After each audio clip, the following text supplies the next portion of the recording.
ఆడవాళ్ళు పుట్టింటికి వెళ్ళినప్పుడు ఉచితంగా ఈ వస్తువులు తెచ్చుకోకూడదు. డబ్బులు ఇచ్చి తెచ్చుకోవచ్చు.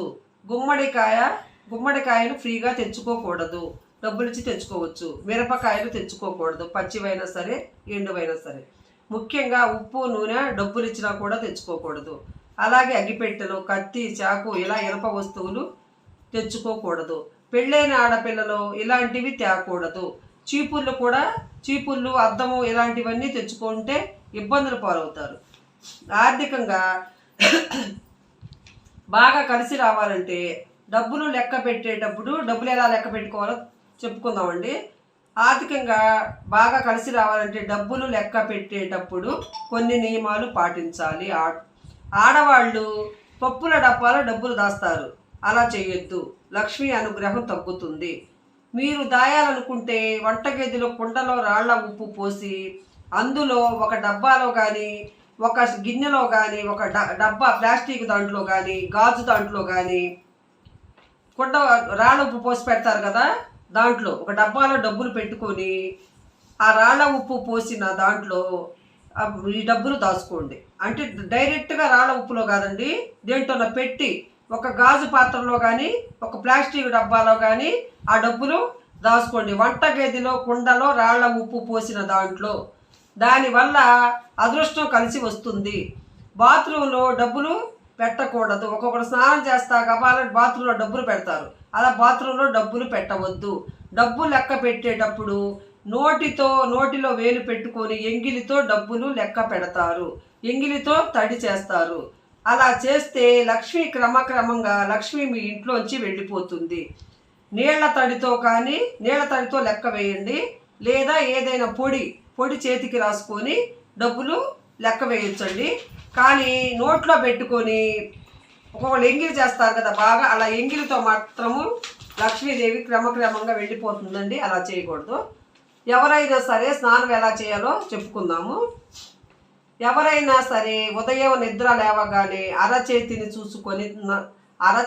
చూసుకున్న తర్వాతే స్నానం చేయాలి. ముందు లేవగానే అరచేతిని చూసుకోండి. విష్ణువు లక్ష్మి మన అరచేతుల్లో ఉంటారండి. లక్ష్మీనారాయణులు మన అరచేతుల్లో ఉంటారు. లేవటంతో అరచేతులు చూసుకోండి. అలా చేయకుండా స్నానం చేస్తే పెద్దగా అదృష్టం కలిసి రాదు. అదే ఎప్పుడైనా పూజ చేసిన తర్వాత 48 నిమిషాల వరకు స్నానం చేయకూడదు. చాలామంది ఏం చేస్తారంటే పూజ చేసిన వాళ్ళు చెమటల బట్టి అని చెప్పి పూజ చేసిన వెంటనే స్నానం చేస్తారు. అలా చేస్తే పూజ చేసిన ఫలితం పోతుంది.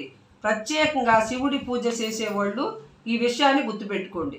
అలాగే కొంతమంది దేవాలయానికి వెళ్ళి వచ్చిన తర్వాత కాళ్ళు చేతులు కడుక్కుంటారు. తెలుసు తెలియక అలా కడగకూడదు. అరగంటైనా ఆగాలి. తీర్థయాత్రలకు వెళ్ళి వచ్చేవాళ్ళు కూడా అలా కాళ్ళు చేతులు కడుక్కోకూడదు. ఇలానే చేయండి. అలాగే భోజనం చేశాక స్నానం చేయకూడదు. కడుపు నిండా మంచినీళ్లు తాగి కూడా స్నానం చేయకూడదు. అనారోగ్యం పాలవుతారు. నైటు 12 గంటలకు స్నానం చేయకూడదు. చుట్టాల ఇంటికి వెళ్ళినప్పుడు ముందుగానే స్నానం చేయండి. వాళ్ళందరూ చేసిన తర్వాత చేయబాకండి. అలా చేస్తే మీకు దురదృష్టం అండి. తలస్నానం చేశాక వెంటనే ఎలాంటి ఇబ్బంది అయినా సరే వెంటనే స్నానం చేయకూడదు. నదీ స్నానం మాత్రము ఎప్పుడైనా చేయొచ్చు, దానికి నియమం లేదు. స్నానం చేసేటప్పుడు వేప పువ్వు నీళ్ళల్లో కలిపి స్నానం చేస్తే సూర్యుని బలం వస్తుంది. దానివల్ల ఉద్యోగంలో ప్రమోషన్లు వస్తాయి. అనారోగ్యాలుంటే తొలగిపోతాయి. నలుగురిలో పరపతి కూడా పెరుగుతుంది. భార్యాభర్తల గొడవలు, పెళ్లి ఆలస్యమయ్యే వాళ్ళు గులాబీ రెక్కలను నీళ్లలో వేసి స్నానం చేయండి. శుక్రుడి బలం పెరుగుతుంది. ఫ్యామిలీ లైఫ్ బాగుంటుంది.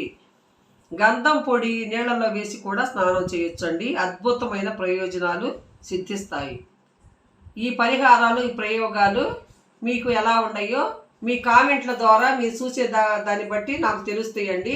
మీకు నచ్చితే కనుక ఈ పరిహారాలు నేను చెబుతాను.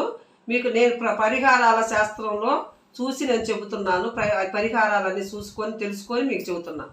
కాబట్టి మీకు కావాలనుకుంటే మీరు చూసే వ్యూస్ని బట్టి నేను చెబుతాను. మీరు లైక్ను బట్టి నేను చెబుతాను.